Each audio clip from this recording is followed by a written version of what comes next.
Rádio Opinião, a opinião de quem entende do assunto.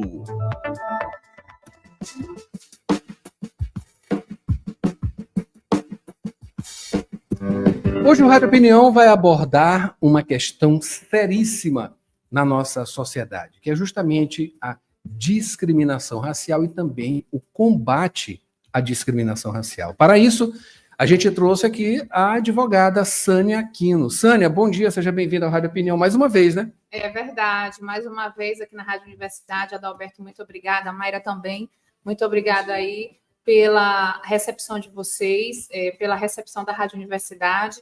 E eu vou fazer aqui um adendo rápido, que para mim é sempre muito prazeroso, nostálgico e tem uma memória afetiva muito especial em minha vida, porque antes de ser advogada, eu sou jornalista formada aqui pela Universidade Federal, e aqui era um campo de atuação da gente durante o curso. Mas já entrando no nosso assunto, Adalberto, é um assunto mais do que importante. Eu diria que é um assunto urgente quando a gente pensa em uma sociedade mais desenvolvida, em uma sociedade mais digna e justa. Verdade, muita verdade. Em relação à Rádio Universidade, é uma coisa natural, né, Sânia? A gente que passou aqui pelo curso de comunicação ter essa interação, né, com a própria rádio. Enfim, é uma história, né, que faz, né, ajuda a formar, melhor dizendo, os profissionais da comunicação. E você, como advogada, não deixa de ter a sua formação de comunicadora também, né? Sim, enfim, sim. É muito interessante. Bom, nesses casos aqui, a gente está falando de discriminação racial, que no Brasil tem um componente diferente, né? A gente observa que em países onde teve aí uma coisa muito forte das questões relacionadas à escravidão, né? Isso aí é um item que não pode deixar de ser tocado em qualquer coisa que diga respeito à discriminação, porque tem uma origem também lá na escravidão, entre outras coisas, né, que vão tocar justamente no primordial aqui em nosso país, que foi a escravidão, uma chaga que ainda vai demorar muito. Infelizmente, essa é a conclusão. Ainda vai demorar muito para a gente superar o que aconteceu na escravidão. Mas em nosso país tem uma coisa característica, né? É diferente lá dos Estados Unidos, que é uma coisa que está na cara. A discriminação, ela é mostrada na cara. Aqui no Brasil ainda tem essa coisa de ser velada, né? Enfim, isso também dificulta bastante, né? Dificulta bastante. Você tocou em pontos aí que a gente, como pesquisadora acadêmica, né, eu pesquiso gênero e raça, e a gente até fez defesa de trabalhos sobre esse tema no Uruguai, ano passado, né, falando de como é que isso reverbera também no campo da atuação política. E quando eu falo política, eu não estou falando só de política partidária, mas eu também estou falando de políticas públicas, né, para essa população. Mas, assim, você tocou em dois pontos fundamentais, que é a questão da chaga da escravidão, né? Nós não podemos fechar os olhos para isso, para que a gente consiga entender a composição social e racial do Brasil, né? Então, quando você fala assim, Estados Unidos, você de fato chega lá e você se depara com uma realidade posta, né? Os Estados Unidos é um país racista, ponto. E muitas pessoas, ainda hoje na nossa sociedade, dizem assim, não, o Brasil não é racista. Não é racista? E quando a gente chega, por exemplo, para uma audiência e a gente é confundido com a parte, que e muitas vezes a parte é uma parte que cometeu um delito, e quando a gente, enquanto mulher negra, a gente é colocado em situação, a nossa capacidade de produção científica, de produção acadêmica, de produção laboral. Então, assim, o racismo no Brasil, a gente costuma falar que é um racismo estrutural. É um racismo que ele está na nossa sociedade, nas entranhas da nossa sociedade. E aí é mais difícil o combate, porque exatamente você vem com esse acortinamento, com esse véu.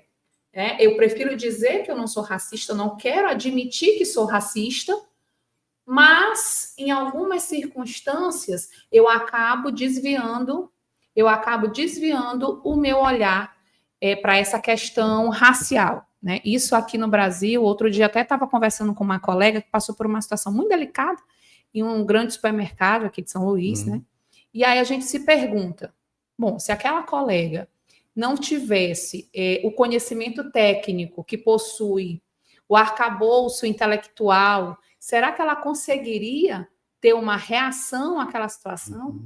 Porque às vezes a gente fala assim do racismo, quando a gente lê em livros, quando a gente lê na internet, quando a gente ouve podcasts, parece que é algo muito distante de nós. Mas quando a gente começa a abrir o olhar, a gente vê que está em situações que muitas vezes passa como uma brincadeira.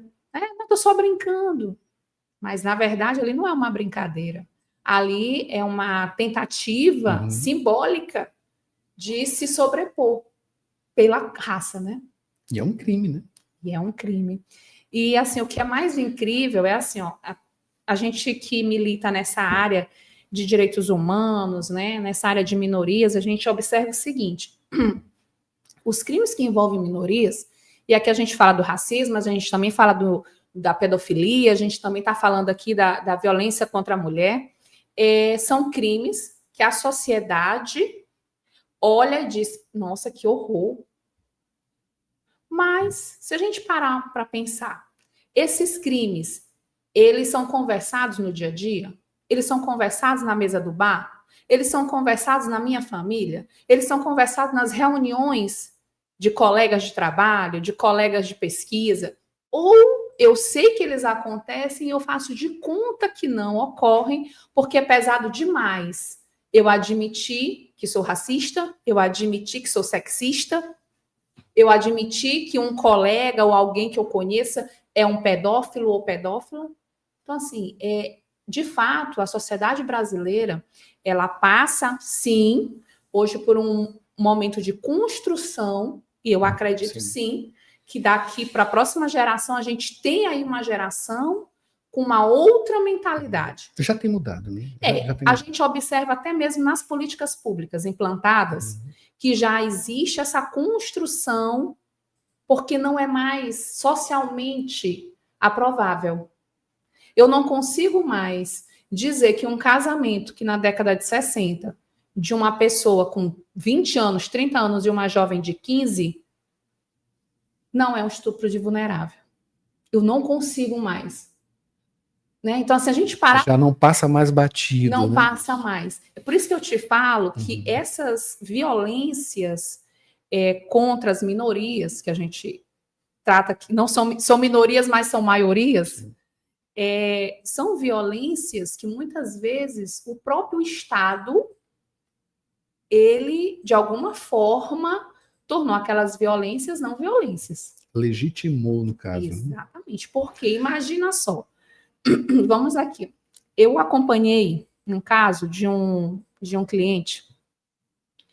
Ele é morador de um bairro que não é periférico, de São Luís, e isso assusta ainda mais.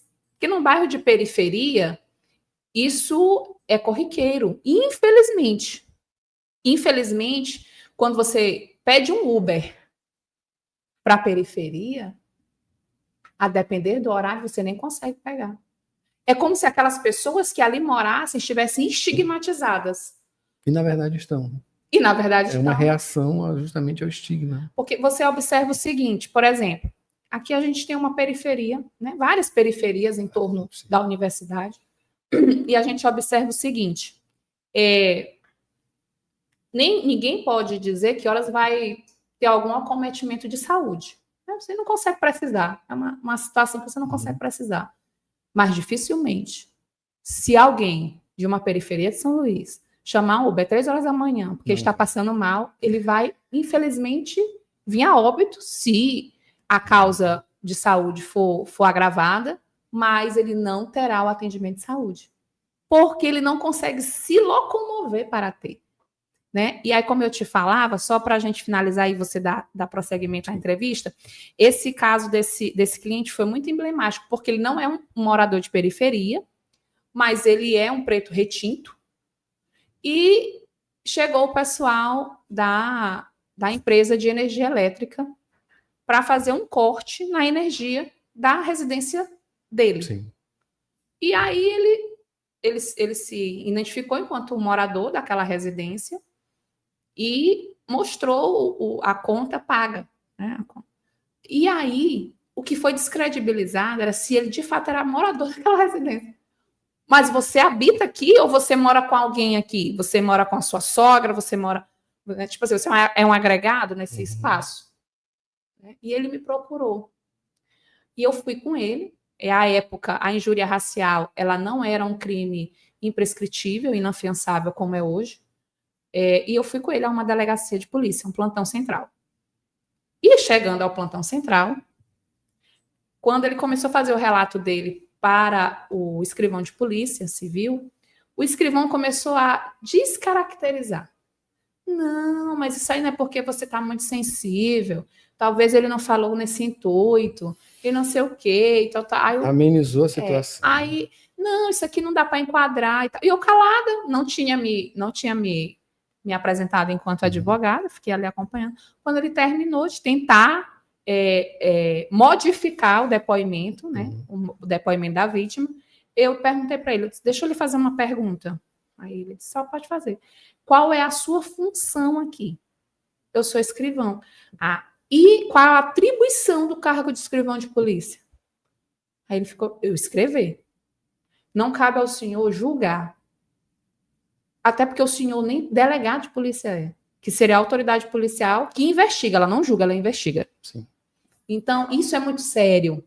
Né? Eu estou trazendo esse exemplo para a gente ver o quanto que isso está enraizado. Eu tento descaracterizar, eu tento desconfigurar, eu tento descredibilizar a fala da vítima. Não é isso tudo, não. Sabe? Você está muito ofendido. Não foi bem isso que ele quis dizer. Os exemplos são vastos, né? E você, como profissional, deve ter aí, com certeza, uma série de exemplos, né? Dentre outros também dentro desse rol, né? Mas, assim, já a gente nos encaminhando para finalizar, Sânia, infelizmente tem um tempo, ele é exíguo, né? Então, assim, a gente não tem como desenvolver tanto, enfim. Mas, voltando para essa questão, a informação, ela é muito importante.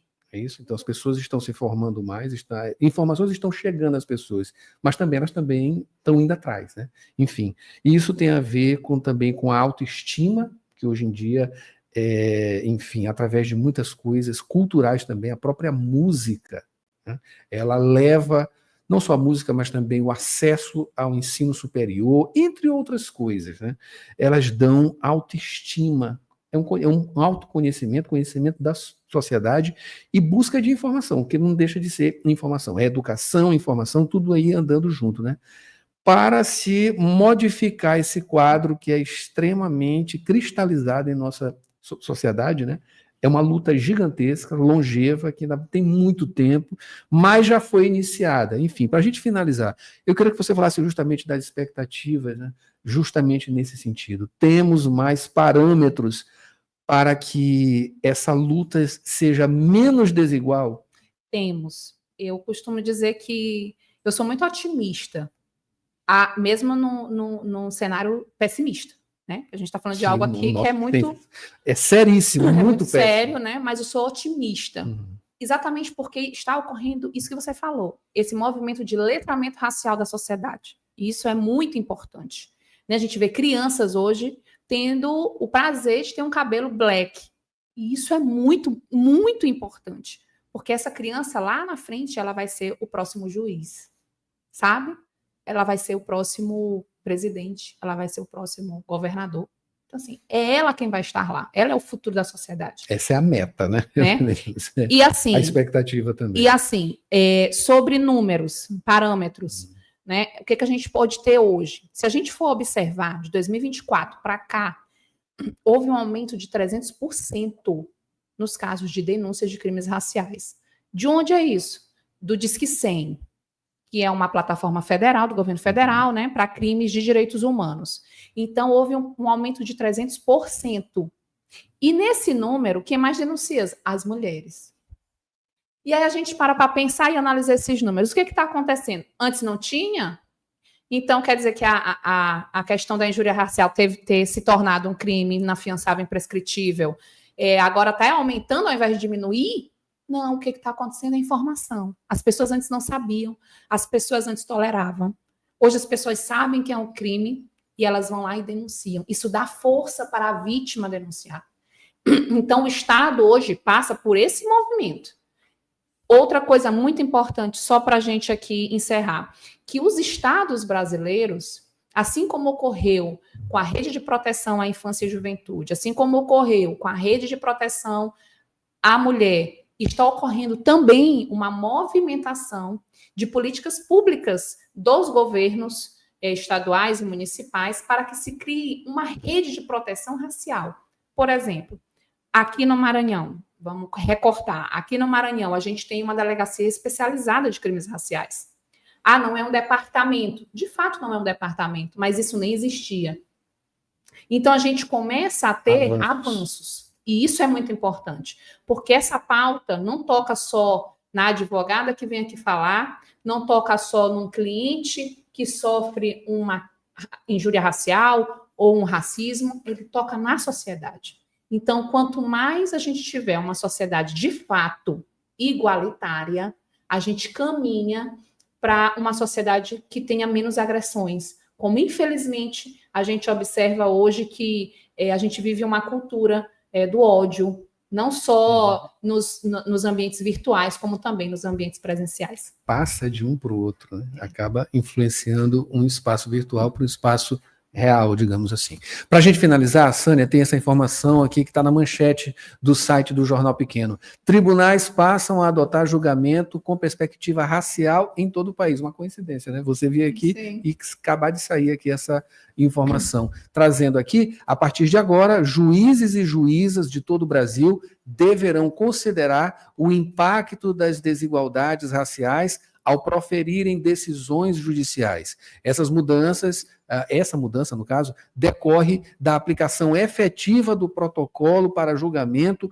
com perspectiva racial, estabelecido como norma obrigatória pela Resolução 598 de 2024 do Conselho Nacional de Justiça, o CNJ, publicada em novembro do ano passado. Esse documento traz diretrizes claras para que o racismo estrutural seja enfrentado também no âmbito do Poder Judiciário. Só para a gente finalizar de uma maneira bem sintética, o que isso significa, Sânia? Significa que, a partir de agora, esse meu cliente, ele terá no judiciário um tratamento da sua demanda como uma demanda não só importante porque as questões de crimes de honra são importantes, mesmo que não seja racismo ou injúria racial, mas vai ser levado em consideração a situação dele enquanto pessoa negra, enquanto pessoa que carrega um racismo estrutural em sua vida, assim como o CNJ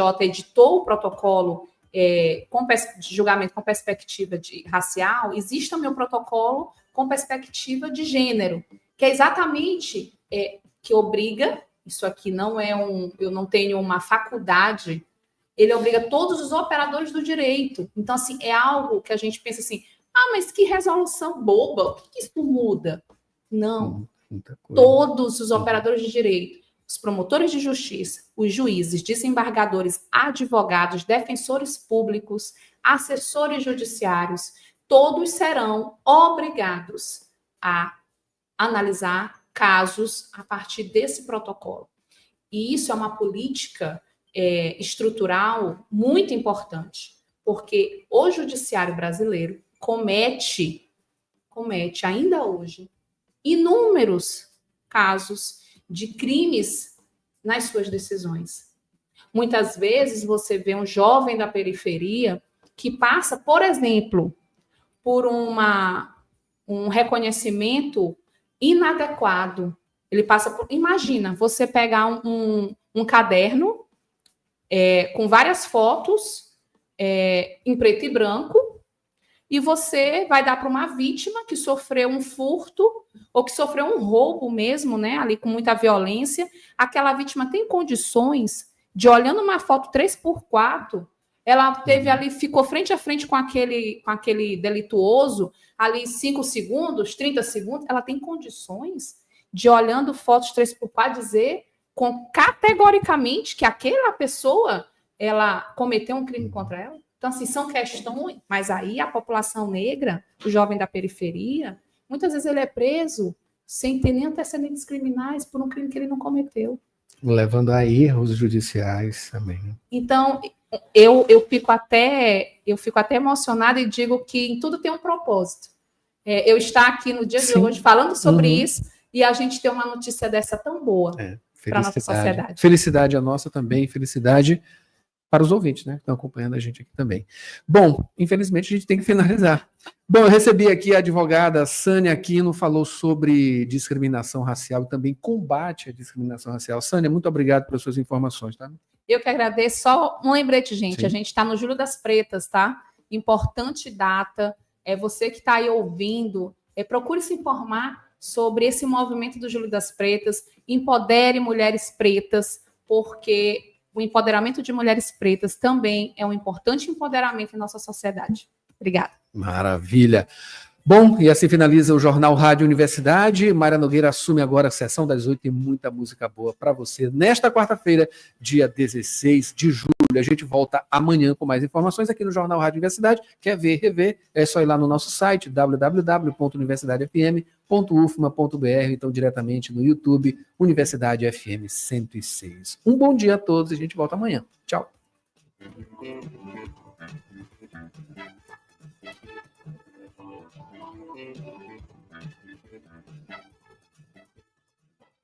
ZYC 626, Rádio Universidade FM, 106,9 MHz, Cidade Universitária Dom Delgado, uma emissora da Universidade Federal do Maranhão.